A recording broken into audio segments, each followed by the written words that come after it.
Yeah, I'm just getting some videos for YouTube and Pinterest and Tumblr.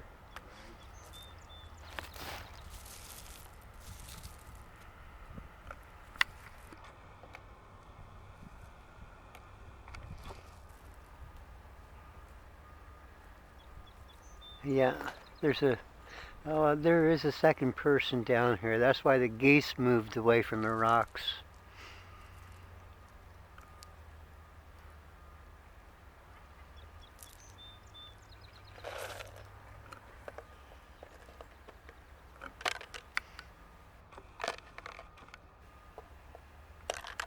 Oh my God, that boat's moving. It sat still for weeks.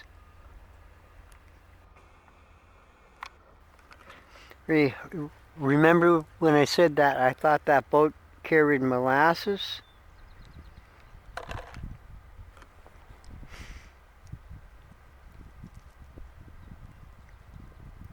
Well, I'm not sure what it's carrying right now, but just to see that boat on the move is a good sign, because for weeks that boat will just sat there.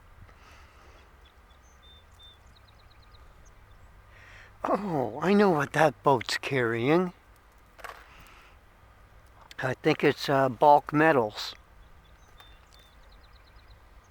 That's what I think that boat is carrying. It's bulk metals.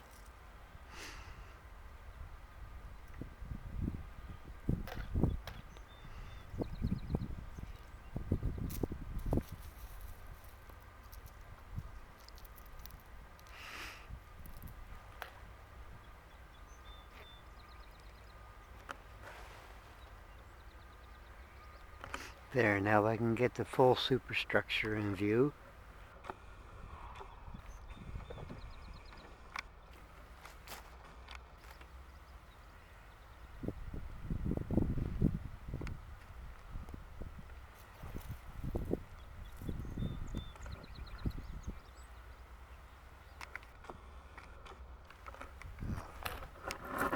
There.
There's a yellow pilot boat coming up behind. That's a new sound.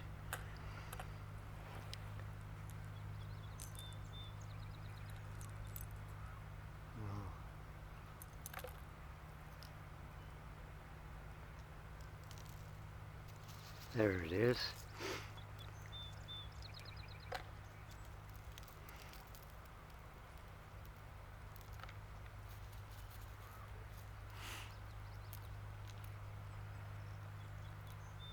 They'll have to do an inspection before they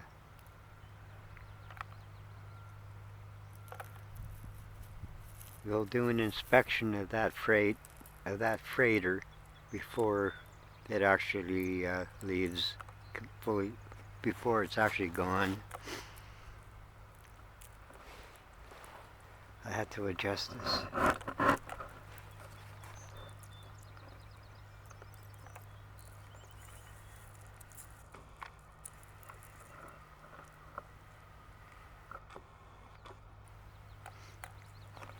Yeah, in order to re-zoom in on that to make it bigger, I would have to start a new video.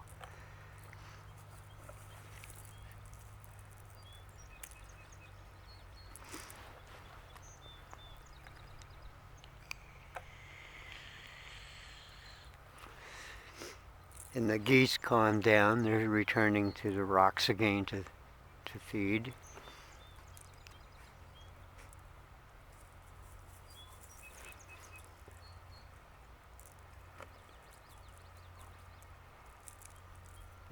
Wherever that boat's going, I hope they have a safe journey.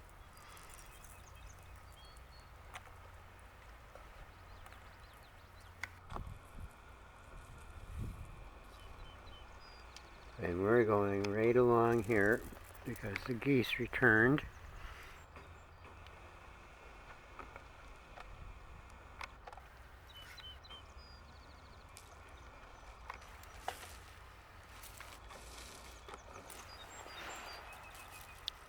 Yeah, that's it.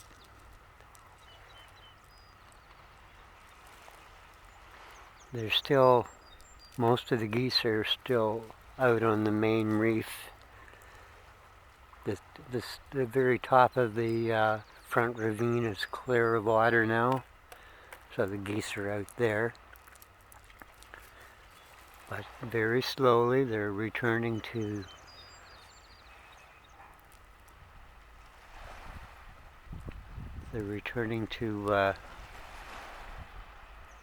this area here.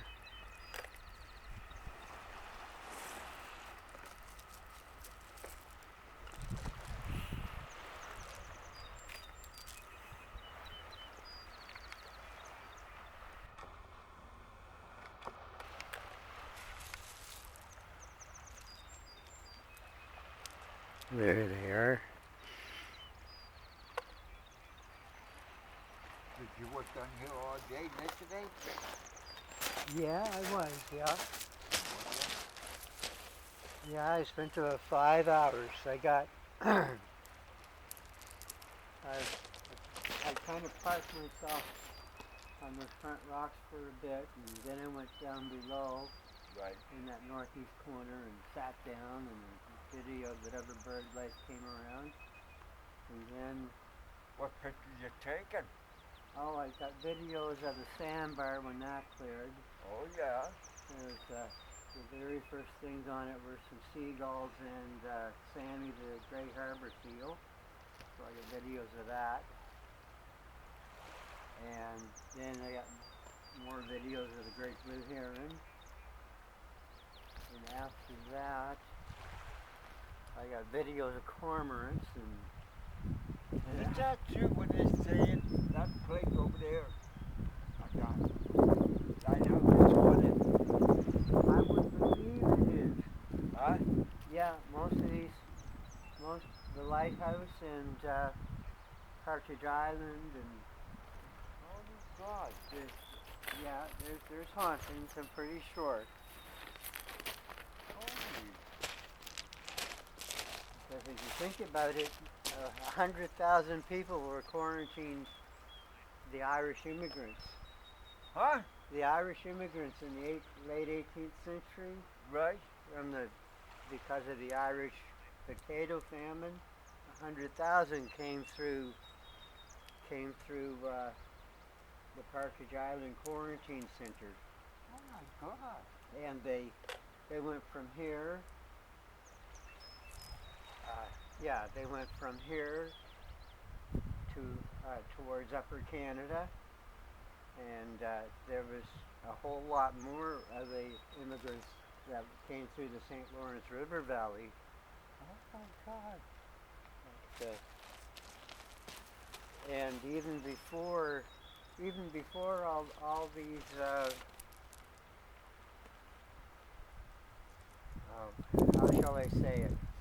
Even before the Champlain era and the era of the Irish immigrants, there were thousands and thousands of native peoples that lived here. So there's a whole history If every ghost could speak, they would tell a tale hundreds of years. I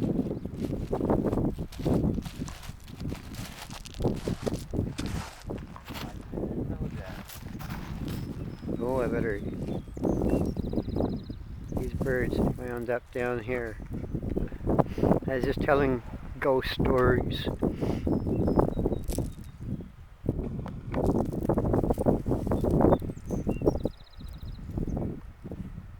And almost all of them are true.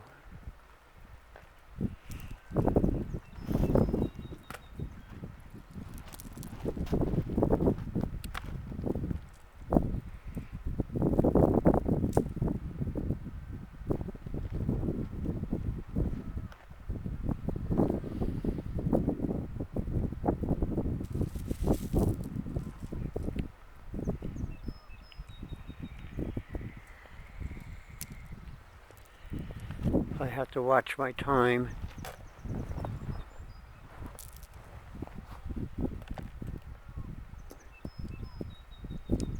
About 20 to 10 now, 18 minutes to 10.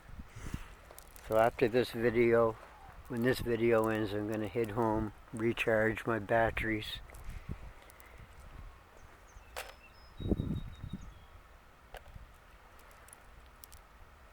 Have coffee, food, come back down and get ready.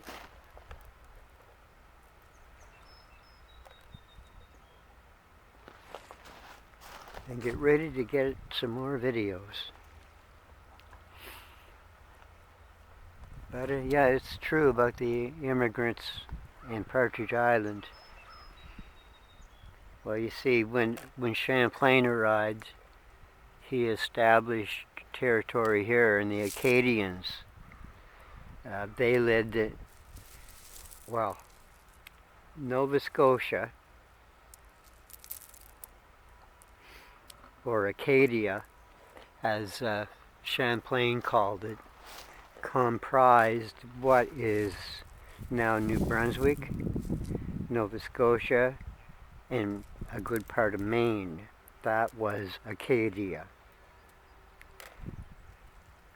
It was French-speaking people, and their supply, the supply boats from France would come in around every 3 months.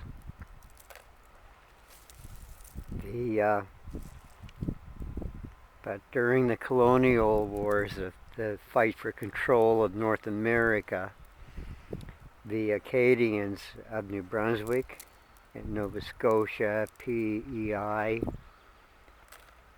they really did not take part in the war between the English and the French. The majority of that war took place in the St. Lawrence River Valley and the Great Lakes area.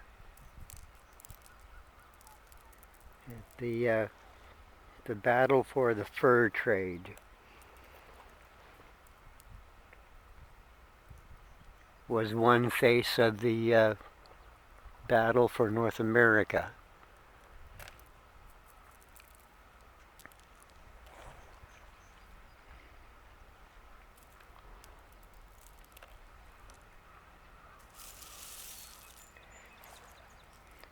And the Acadians here played their part to a certain degree, because many Indian raids down into New England were carried out from this region.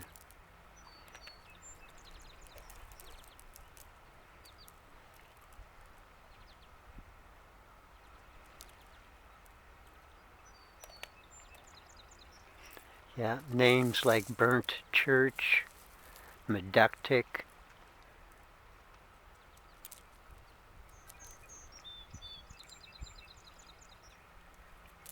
Dearborn, Massachusetts.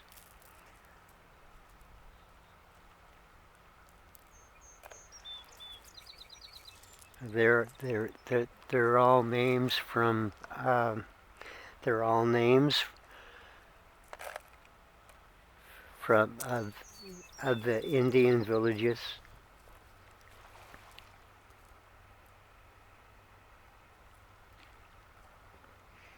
And battle sites, like the Dearborn, Massachusetts raid.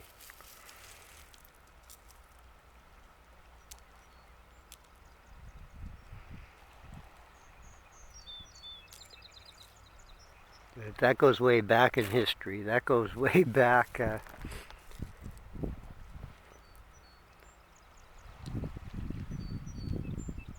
the days of when George Washington was a young colonial officer.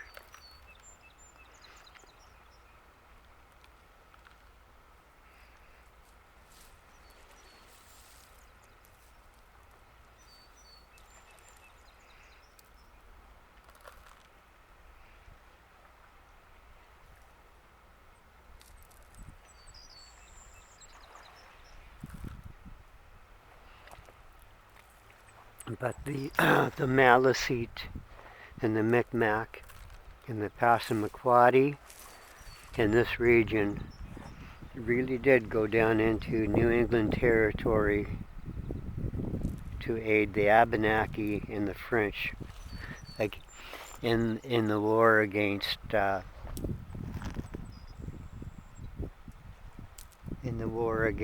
the English.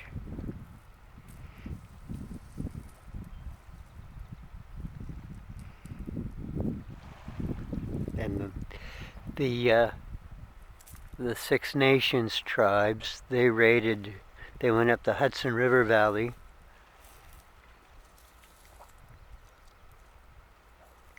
to the St. Lawrence River Valley, and they raided the New France territories.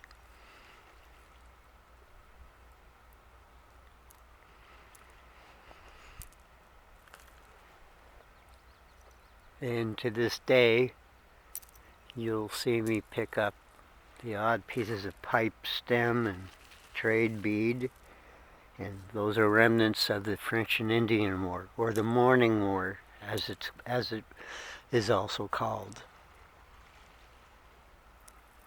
Some of the native peoples will refer to that time as the Beaver Wars, when they battled the English, when they raided the English colonial people. And there was a time when Acadia fell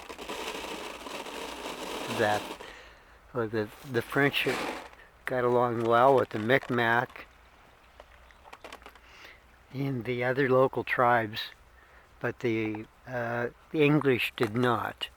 So when Acadia fell, they really went to war with the British, or when the English took over all of the Acadian territory, what is now Nova Scotia and New Brunswick. A lot of Acadians here in what is now New Brunswick actually fled up the St. John River system toward the St. Lawrence River Valley to escape the English.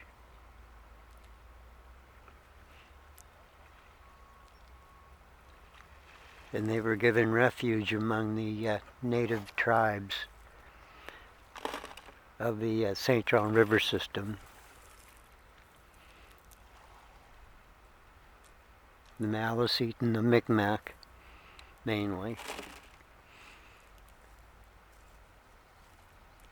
And the Abenaki.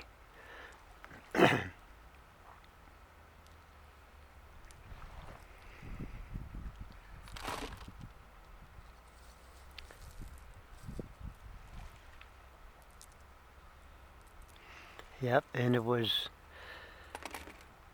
and one reason why it was called the Morning Wars, the French and Indian War, was called the Morning Wars was that so many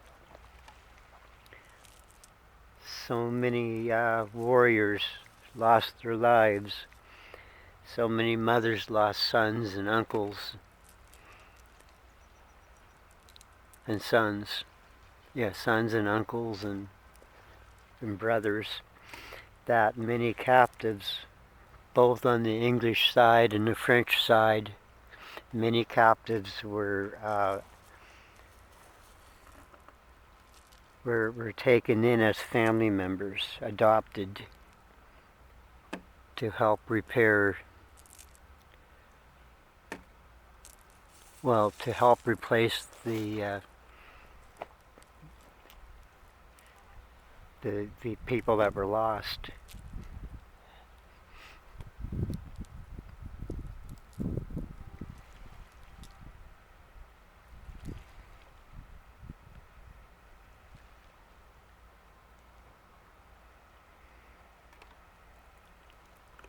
You lose a son, adopt a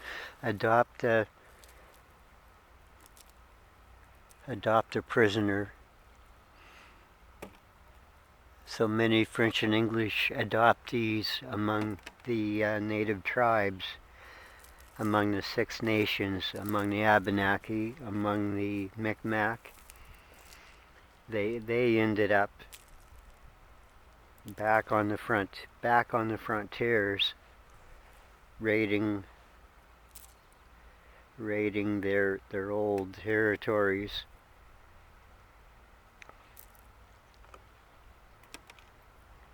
And taking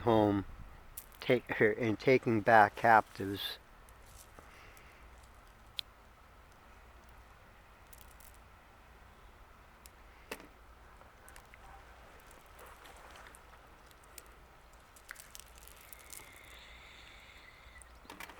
I think the movie Black Robe would best represent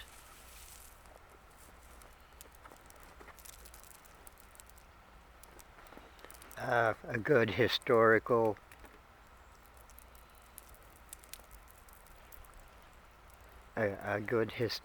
representation of what life as a prisoner would be like.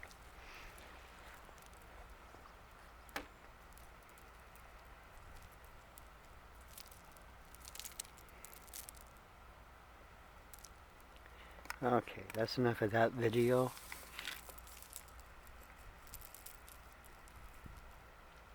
The geese are going to remain feeding on their aquatic food there, and I'm going home for coffee and recharging batteries, and